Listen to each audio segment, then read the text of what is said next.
अस्सलाम वालेकुम, welcome to my YouTube channel. मैं हूँ सुमैया अदनान। उम्मीद करती हूँ सब खैरियत के साथ होंगे।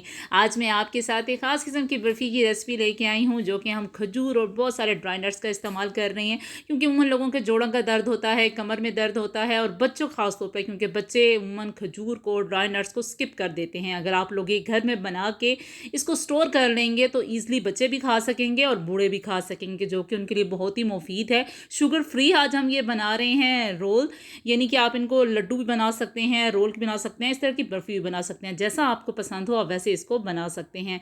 तो पूरी वीडियो को एंड तक देखिएगा, कोई भी पार्ट आप स्किप मत कीजिएगा, ताकि आपकी भी इसी तरह शानदार बर्फ़ी तैयार हो। तो बनाना स्टार्ट करते हैं। तो सबसे पहले मैंने यहाँ पे 250 ग्राम 1 कप मैंने खजूर ले लिया है। इसमें से गुठलियाँ मैंने निकाल ली हैं और इस तरीके से मैंने इनको साफ़ कर लिया है। आप चाहें तो उनको धो भी सकते हैं, पर ड्राई कर लीजिएगा। और अब इस तरीके से 250 ग्राम ये मैंने ले ली हैं, और साथ ही मैंने यहाँ पे बादाम लिया है, काजू लिया है, 4 मगज़ लिया है, और इसके अलावा यहाँ पे मैंने सफ़ेद तिल ली हैं। अब क्या करेंगे कि बादाम काजू को हम लोग बारीक चॉप कर लेंगे।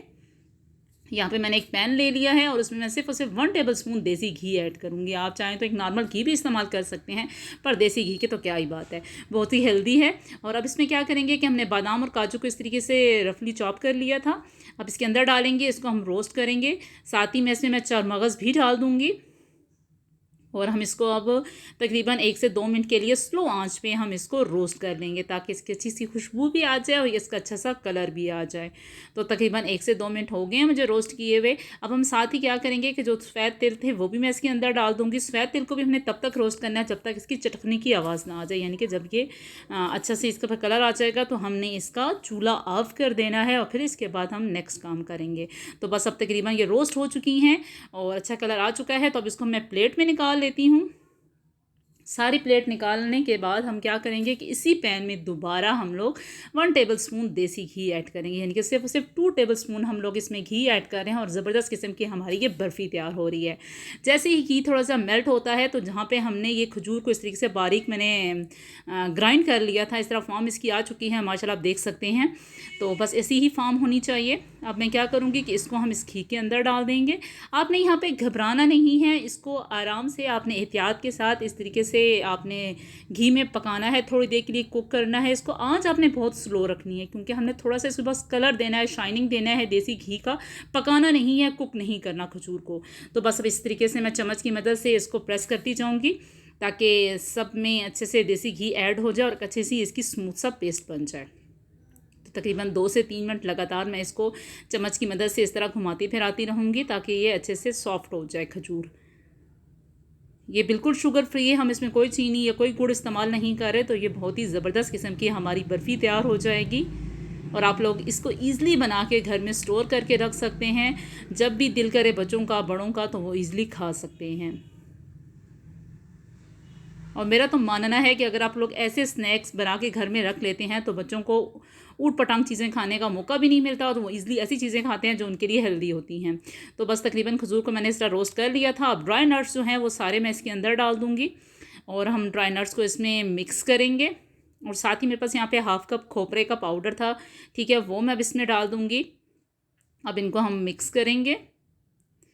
चूल्हा हमने ऑफ़ कर दिया है, ठीक है। अब चूल्हा आपने ऑफ़ कर देना है, और इसको हल्के हाथ से इस तरीके से मिक्स करते रहना है। तो बस अब थोड़ी देर ठंडा होगा, तो हम लोगों ने क्या करना है कि एक अच्छा सा बटर पेपर लेना है, उसमें हम लोग इसको मिक्स करेंगे। तो यहाँ पे हमने एक बटर पेपर ले लिया है। अब ये सारा मवाद मैं इसके अंदर डाल दूँगी। थोड़ा थोड़ा ये गर्म है, पर हमने गर्म ही इसको प्रेस करते जाना है, ताकि अच्छे से ये ड्राई नट्स इसमें शामिल हो जाएँ। तो अब मैं बटर पेपर की मदद से, हाथ की मदद से इसको ऐसे मिक्स करती जाऊंगी, ताकि सारे ड्राई नट्स खजूर में शामिल होते जाएं। थोड़ा गर्म है इसलिए हाथ लगाना मुश्किल है, तो आप लोग इस तरीके से भी इसको कर सकते हैं। तो आपकी बहुत ही ज़बरदस्त किस्म की ये खजूर बर्फ़ी तैयार हो जाएगी। आप चाहें तो इसमें सीड्स भी इस्तेमाल कर सकते हैं। हल्के हाथ की मदद से मैं इस तरीके से प्रेस करती जाऊंगी, ताकि सारे ड्राई नट्स जो हैं वो इस खजूर के अमेज़े में शामिल होते जाएं। तो तकरीबन हमारे ये शामिल हो रहे हैं। थोड़ा सा मुश्किल लगे इसको मिक्स करते हुए तो आप थोड़ा सा यहाँ पे ऑयल डाल के इसको बटर पेपर को ग्रीस कर सकते हैं। और दोबारा अब इसके ऊपर हम ये रख देंगे। और मेरे पास यहाँ पे मेवा था, मेवा मैं इसके अंदर डाल रही हूँ, ठीक है। और मेवे को भी हम इसके अंदर मिक्स कर लेंगे। और जिस पे हमने ऑयल ग्रीस किया था उसके ऊपर मैं इस तरह सफ़ेद तिल डाल दूँगी, मेवा डाल दूँगी। और हमारे पास यहाँ पर पिस्ता है, पिस्ते को भी मैंने बारीक चॉप कर लिया था, वो इसके ऊपर हम डाल देंगे। बस अब इसकी तरह इसकी तय हमने लगा दी है। और जो खजूर का मेज़ा था उसके ऊपर मेवा हमने डाल दिया था, उसको मैं अब पहले मिक्स कर लेती हूँ ताकि मेवा भी अच्छे से इसमें शामिल हो जाए। और हम इसकी अच्छी सी एक लंबी सी शेप बना देंगे। आप चाहें तो यहाँ पे लड्डू भी बना सकते हैं, जैसा आपको पसंद है आप ऐसे इसको शेप दे सकते हैं। मैं यहाँ पे रोल बना के इसकी अच्छी सी बर्फ़ी बनाऊँगी। तो इस तरीके से मैं क्या करूँगी कि इसको हम लंबी शेप में इस तरीके से रोल करते जाएंगे।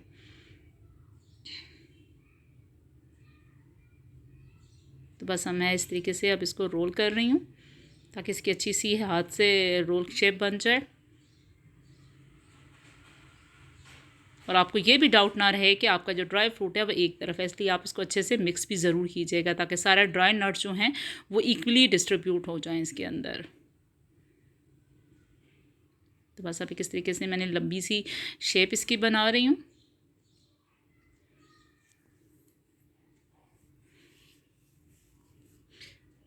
हाथ से मुश्किल लग रहा है इसको इक्वल फॉर्म में इस तरह लाना, तो आप किसी बटर पेपर की मदद से इस तरीके से रोल भी कर सकते हैं।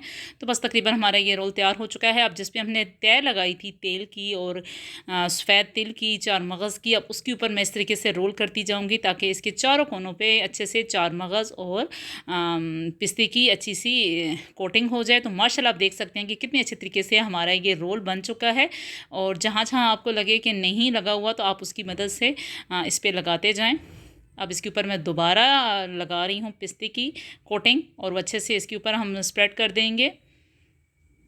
तो माशाल्लाह हमारा ये ज़बरदस्त किस्म का खजूर रोल तैयार हो रहा है। अब आपने क्या करना है कि अच्छे से जब इसके ऊपर कोटिंग हो जाएगी चारों साइड पे, तो हमने क्या करना है कि इसको बटर पेपर पे ही रोल करके तकरीबन आप चाहें तो इसको आधे घंटे के लिए या 20 मिनट के लिए फ्रीज़र में रख दीजिएगा। इससे क्या होगा, थोड़ा सा ये सख्त हो जाएगा और आपकी कटिंग करना इससे ईजी हो जाएगा।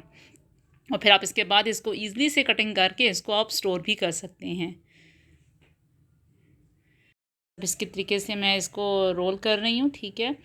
तकरीबन सारी कोटिंग हो चुकी है। तो अब बटर पेपर की मदद से मैं इसको इस तरीके से फ़ोल्ड कर दूँगी। आपने टाइट करके इसको फ़ोल्ड करना है और इसकी साइड जो कॉर्नर हैं उसको भी इस तरीके से प्रेस कर देना है। अब इसको रखते हैं डिश में और मिलते हैं 20 मिनट के बाद। तो अब तकरीबन यहाँ पे 20 मिनट हो चुके हैं। तो रिमूव कर देते हैं इसके ऊपर से बटर पेपर हम लोग। तो माशाल्लाह ये बर्फ़ी के जो रोल है हमारा अच्छे से तैयार हो चुका है।